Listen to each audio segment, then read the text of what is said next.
the foundation of evolution is this idea, change over time. That is, the expectation that organisms will change over time. They will change into new species and so forth. This can be tested empirically, and it has been recently, in at least in the last half a century. The two main tests, I believe, were the discovery of the Nautilus, the ocean Nautilus.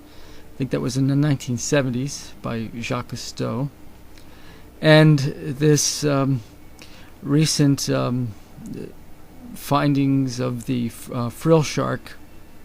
In fact, I'm responding to the video called Prehistoric Shark on YouTube, because they're a so-called biology expert is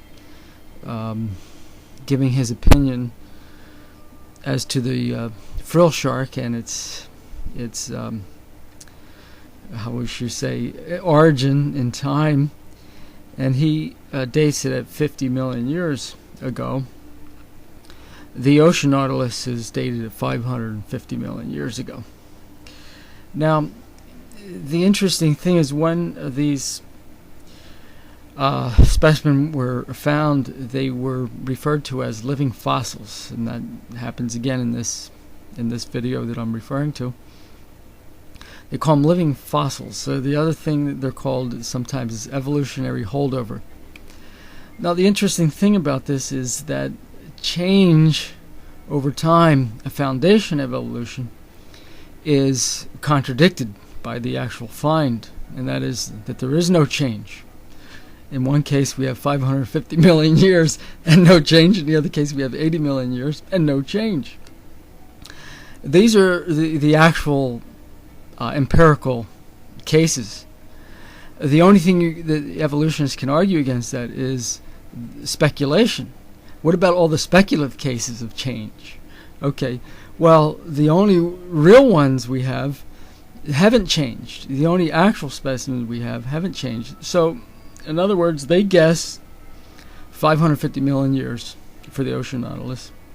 And they guess 80 million years for the Frill shark. Now, those are just guesses. And what happens when there's evidence now? It shows that these things haven't changed. So they're off in one case by 55 million years. In another case, they're off by 80 million years. Now, you could say, well, maybe in 80 million 100 years, the Frill shark will change. Okay. Now, what would be the percent of error? Well, right now it's 100%. The error percentage is 100. In other words, you can't be more wrong. That's the maximum amount of wrongness, if there's such a thing. If it was 80 million 100 years, it would be 99.999999125, something to that effect, percentage of error, which it's not even that. It's 100. It's 100% error. It's 100% wrong. They're guessing, and they don't have any real argument. The only thing that they can offer is the speculations and other guesses. Okay, that things did change. Well, the only ones we actually see didn't change. I think this is, an open and closed case. This is it. We've seen the prediction, and we see the proof. The guesses were wrong. They were off by 100%.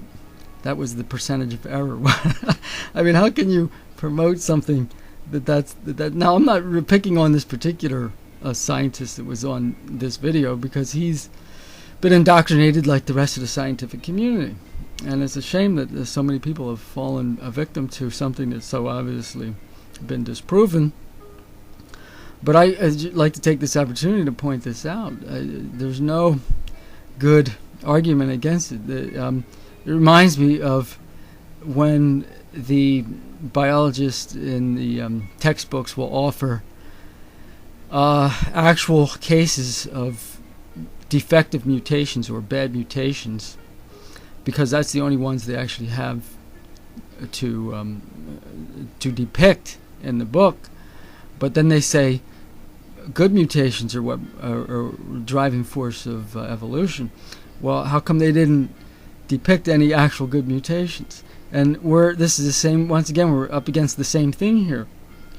The actual cases we have, the empirical cases, show no change. The principle of change over time is not true. That's all there is to it.